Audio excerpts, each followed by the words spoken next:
बहुत सारी चीज़ों का जवाब हमें मैथ्स के डिफरेंट ब्रांचेस में मौजूद डिफरेंट टॉपिक्स के ज़रिए से पता चल जाता है, लेकिन उसके बावजूद भी हम कैलकुलस को क्यों पढ़ते हैं? तो इसी चीज़ के जवाब को जानने के लिए हम इस वीडियो सेशन के अंदर मल्टीपल चीज़ों को डिस्कस कर रहे होंगे। तो उनमें basic cheese pre calculus and calculus का बेसिक डिफरेंस है। वीडियो फर्दर कंटिन्यू रखने से पहले बताता चलूँ कि इससे रिलेटेड और अपकमिंग वीडियोस मेरे यूट्यूब चैनल पर मौजूद रहेंगी। फाद हुसैन CS से सर्च करने के बाद आप मेरे यूट्यूब चैनल पर आएंगे, इसके प्लेलिस्ट पर जाएंगे जहाँ डिफरेंट डिसिप्लिन्स की वीडियोस मौजूद हैं, विद ईज इन वॉच कर सकते हैं। जबकि इससे रिलेटेड कंटेंट मटेरियल मेरे ब्लॉग fahadhusaincs blogspot.com पर मौजूद है। तमाम मटेरियल को यहाँ से फ्रीली डाउनलोड करके यूज़ किया जा सकता है। तो चैनल पर अगर नए हो, चैनल को सब्सक्राइब नहीं किया हुआ तो ज़रूर सब्सक्राइब करें ताकि इसी तरह की चीज़ें बर वक्त आसानी के साथ आप सीख सकें। तो हमने कोर्स स्टार्ट किया कैलकुलस का, जो कि मैथमेटिक्स को अंडरस्टैंड करने के लिए था, behind machine learning, deep learning या फिर डेटा साइंस के लिए। तो दो जो कोर वर्ड हैं प्री कैलकुलस या कोर्स का, इसे हमें समझना है। हम कैलकुलस से पहले डिफरेंट ब्रांचेस ऑफ मैथ्स के अंदर डिफरेंट चीज़ें पढ़ते हैं। अगर हम उन तमाम टॉपिक्स को उन डिफरेंट ब्रांचेस से निकाल लें जो कैलकुलस के लिए एज अ प्री रेक्विजिट हो जाए, उस कोर्स को या उस कलेक्शंस ऑफ द टॉपिक्स को प्री कैलकुलस कहा जाएगा।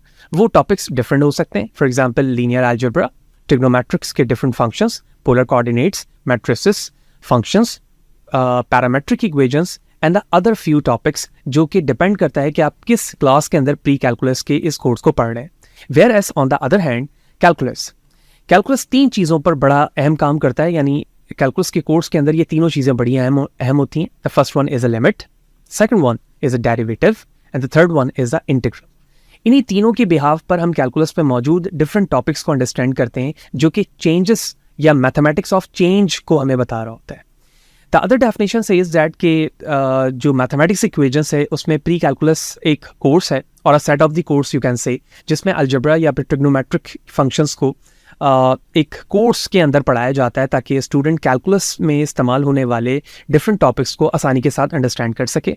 और ये समटाइम्स ट्रिग्नोमेट्रिक्स के साथ पढ़ाया जाता है या फिर ट्रिग्नोमेट्रिक्स और अलजेब्रा के अलग अलग कोर्सेज के बिहाफ पर भी इसे हम मैथ्स के ब्रांच के अंदर पढ़ रहे होते हैं। ये तो बेसिक फ़र्क हो गया प्री कैलकुलस एंड कैलकुलस का। बट अभी तक ये बात समझ में नहीं आई कि कैलकुलस को पढ़ने का मकसद क्या है। अब हम समझते हैं कि एक्चुअली कैलकुलस खुद क्या है।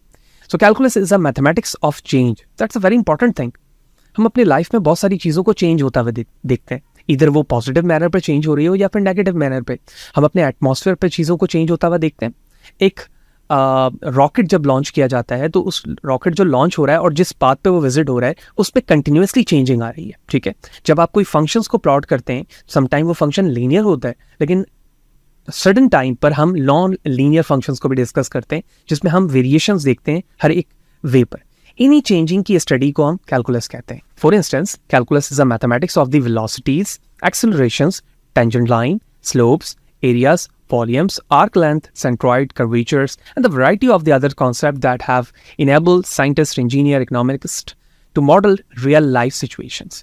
ये जितनी चीज़ों के हवाले से अभी हमने बात की, that is start from the velocity till to the concept of the curvatures, ये सारी टॉपिक्स अपकमिंग डेज के अंदर हम पढ़ होंगे। लेकिन इंपॉर्टेंट चीज़ हमें याद रखना है कि यहाँ पर चेंजेस के हवाले से बात हुई है। इस चीज़ को हम समझते हैं। For example, the first one, an object travelling at a constant velocity can be analysed by the pre calculus mathematics. यानी प्री कैलकुलस के कुछ जो टॉपिक्स होते हैं उसके जरिए से किसी कांस्टेंट स्पीड के साथ मूव होती हुई चीज़ को आसानी से मालूम किया जा सकता है। But to analyse the velocity of an accelerating object, you can say that the moving object, we need a calculus here, ठीक है। अब ये किस तरह से कैलकुलस की जरूरत वहाँ पे पड़ रही होगी और ये एक्सेलरेटिंग ऑब्जेक्ट से क्या मुराद है, ये अभी हम नेक्स्ट स्लाइड पे जान सकेंगे।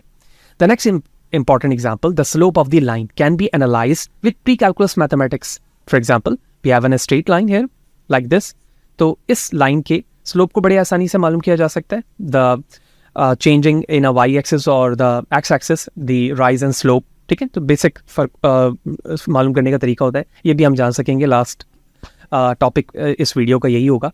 To analyse the slope of the curve you need to a calculus. लेकिन जब ये एनालाइज करना हो हमें किस चीज़ के लिए, कर्व के लिए, यानी ये लाइन स्ट्रेट ना हो बल्कि फॉर एग्जांपल इस तरह की हो, इस तरह की हो, तो यहाँ पर हमें ज़रूरत पड़ेगी कैलकुलस की। क्यों? क्योंकि इसके हर एक पॉइंट पर आप चेंजिंग देख रहे हैं और यहाँ पर कोई चेंजिंग नहीं है, बल्कि ये स्ट्रेट ऊपर की तरफ या फिर नीचे की तरफ होती है। The third one, the area of the rectangle can be analysed with the pre calculus mathematics.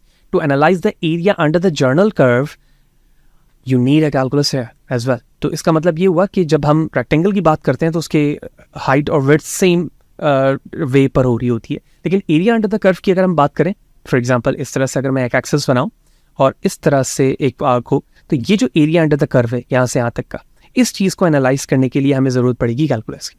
तो इस फर्स्ट लाइन के डेफिनेशन से the calculus is a mathematics of change, इस चीज़ से हमें ये 3 एग्जाम्पल समझना आसान हो गई। इस चीज़ को हम विजुअलाइजेशन वे पर देखते हैं कि एक्चुअली है क्या। So, one way to answer the question, what is a calculus? It is said that the calculus is a limit machine that involves 3 stages. यानी एक limit machine से हम इसे consider करते हैं जिसके different 3 stages हैं. The first stage is a pre-calculus mathematics such as the slope of a line or the area of the rectangle. यानी pre-calculus के mathematics आपको आनी चाहिए, जिसमें कुछ topics तो हमने first slide पे ही देखा. Such that slope of the line, ये भी हम जानेंगे. Area of the rectangle तो basic formula होता है area का, वो हमें पता होना चाहिए.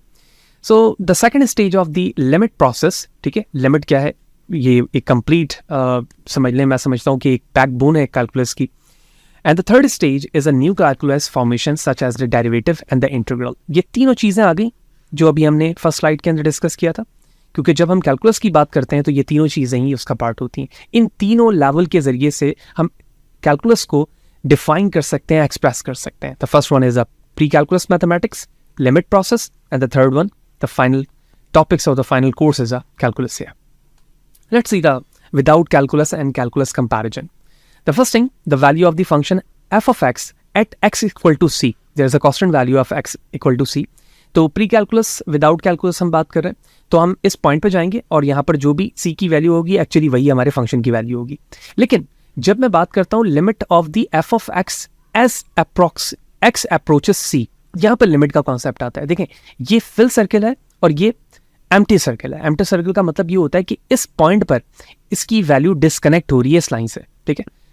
इसकी हम डेप्थ स्टडी करेंगे लिमिट के टॉपिक पे। यहाँ पर डिस्कनेक्ट हो रहा है, तो जब डिस्कनेक्ट हो रहा है तो उसका मतलब ये होता है ये पॉइंट, इस पे जो है हमारी जो फंक्शन सी की वैल्यू है वो हमें वाई की वैल्यू प्रोड्यूस करके नहीं दे रही है। क्यों? क्योंकि वो इस पॉइंट पे क्या हुआ डिस्कनेक्ट।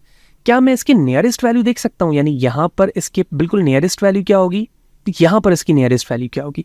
ये चीज़ अंडरस्टैंड करने के लिए हमें लिमिट की ज़रूरत होती है, और वो किस में मौजूद है, कैलकुलस के अंदर मौजूद है। So that is the basic difference. Slope of a line, ये तो अभी हमने देखा कि change in y divide by change x जो है वो विदाउट कैलकुलस के जरिए से होता है, जैसे स्ट्रेट लाइन का फॉर्मूला था y is equal to m x plus c. Whereas अगर स्लोप की बात करें तो यहाँ पर टेंजेंट और साथ ही साथ टेंजेंट का कॉन्सेप्ट भी आता है, और जो सेकंड लाइन होती है उसके कॉन्सेप्ट को भी इस्तेमाल किया जाता है, तो कैलकुलस यहाँ पर इन्वॉल्व होगा। सेकंड लाइन जिसका जिक्र मैंने यही कर दिया, तो सेकंड लाइन स्ट्रेट के लिए निकालना आसान होता है, जबकि हम टेंजेंट लाइन सेकंड को यूज़ करते हुए निकाल रहे होते हैं, जो कि एक पॉइंट पे होता है। यानी इस एक पॉइंट पर मुझे यहाँ पर चेंजिंग मालूम करनी है, तो हम सेकंड लाइन को इसके अंदर इस्तेमाल करते हैं और उससे टेंजेंट लाइन फाइंड करने के लिए इस्तेमाल किया जा रहा होता है। The fourth one, average rate of a change between t equal to a and t equal to b। तो एवरेज निकालने के लिए, क्योंकि ये कांस्टेंट स्पीड के साथ मूव हो रही है, तो हम ये विदाउट कैलकुलस निकाल सकते हैं। लेकिन इंस्टेंटेनियस रेट अगर हमें निकालना हो, ठीक है, डिफरेंट वेरिएशंस के साथ, तो वहाँ पर भी हमें कैलकुलस की ज़रूरत पड़ेगी। तो इस तरह से हमने देखा कि प्री कैलकुलस एंड कैलकुलस क्या है, और विदाउट कैलकुलस एंड कैलकुलस की हमें ज़रूरत पड़ क्यों रही है। The last thing of this session is slope and intercept form. जैसे अभी हमने देखा कि जब हम स्ट्रेट लाइन की बात करते हैं तो ये प्री कैलकुलस का एक टॉपिक है, जिसके ज़रिए से हम स्ट्रेट लाइन यानी लीनियर फंक्शंस के स्लोप और इंटरसेप्ट को मालूम कर लेते हैं। So in this equation of the slope intercept form y is equal to mx plus c, that is a very important thing, इसको हम स्ट्रेट लाइन फार्मूला भी कहते हैं, और इसी लॉजिक के जरिए से हम लीनियर रिग्रेशन को भी सॉल्व कर रहे होते हैं, ठीक है। So the slope is m and the y intercept is b, यानी इस इक्वेशन में m जो है वो हमारा स्लोप है और y हमारा इंटरसेप्ट है, y इंटरसेप्ट, ठीक है। We can also rewrite certain equation to look more like slope intercept form. For example, y equal to x can be rewritten as y equal to 1x plus 0, ठीक है। y equal to x का मतलब ये है कि हमारे पास जो m की वैल्यू है विच मीन स्लोप वो 1 है, जबकि y इंटरसेप्ट यानी b की वैल्यू जो है वो इस वक्त यहाँ पर 0 कंसीडर की जा रही है। यानी एक ऐसा सिस्टम बनाया गया है स्ट्रेट लाइन का जो y इक्वल टू x को रिप्रेजेंट कर रहा है। So it's slope is which mean m equal to 1 and the y intercept is 0. Let's see the basic understanding in the form of the formulas कि हम slope मालूम किस तरह से करते हैं ये straight line का। तो slope का formula होता है rise upon run। rise upon run का मतलब है change in y divide by change in x। तो change in y को हम del of y and del of x लिखते हैं, और इसका मतलब होता है y2 minus y1 x2 minus x1, ठीक है। इस इमेज को आप देखें तो अगर मैं इस स्ट्रेट लाइन बनाऊं और मुझे इस पॉइंट से इस पॉइंट का स्लोप मालूम करना है, तो फर्स्ट पॉइंट पे x एंड y की वैल्यू, जिसे मैं x1 x2 कहूँगा, और सेकंड पॉइंट पे y, ये जो पॉइंट है x2 y2, यानी ये y की वैल्यू और ये x की वैल्यू होगी, ठीक है। अब जो फॉर्मूला है वो change in y and change of x है, तो y2 minus y1 this one and x2 minus x1। तो इसी फॉर्मूले को यहाँ पर भी दिखाया गया है, तो यहाँ पर पॉइंट्स वैल्यू लिखी गई और उसके बाद स्लोप का फॉर्मूला लगाया गया, तो स्लोप की वैल्यू आ गई 0.6। जबकि y इंटरसेप्ट वो पॉइंट होगा जहाँ पर वो लाइन जो लाइन आप इस्तेमाल कर रहे हैं वो y एक्सिस को जहाँ पर कट कर रही होगी, एक्चुअली वही हमारा y इंटरसेप्ट होगा। क्या स्लोप पॉजिटिव नेगेटिव हो सकता है? जी बिल्कुल हो सकता है। अगर लाइन नीचे से ऊपर की तरफ जा रही होगी एज लाइक दिस, तो ये हमारा पॉजिटिव होगा। अगर ये नीचे से ऊपर की तरफ लाइक दिस आ रही हो तो मैं इसे नेगेटिव कहूँगा। और अगर स्ट्रेट लाइन हो लाइक दिस, तो मैं यहाँ पर स्लोप को कहूँगा कि 0। क्यों? क्योंकि आप यहाँ पर x की वैल्यू देखें और यहाँ पर दोनों में x की वैल्यू सेम आएगी, और x2 से जब x1 को माइनस किया जाएगा तो वैल्यू 0 हो जाएगी। तो यही वजह है कि इस लाइन पे अगर यहाँ पे कोई स्ट्रेट लाइन होती है एज लाइक दिस, तो इसका जो स्लोप होता वो हमेशा 0 होता।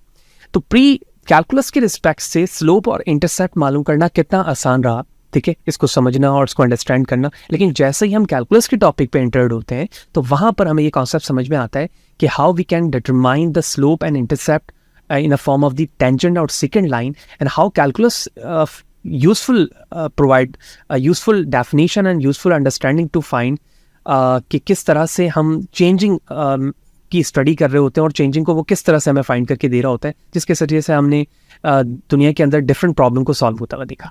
तो that's all about in this session. Next session पे जाएंगे तो function, tangent, sequence, centroid, limits वगैरह को जानेंगे, जो कि कैलकुलस का बड़ा एक इंपॉर्टेंट टॉपिक रहेगा। फिर हम लिमिट्स को और उससे रिलेटेड टॉपिक को जान सकेंगे।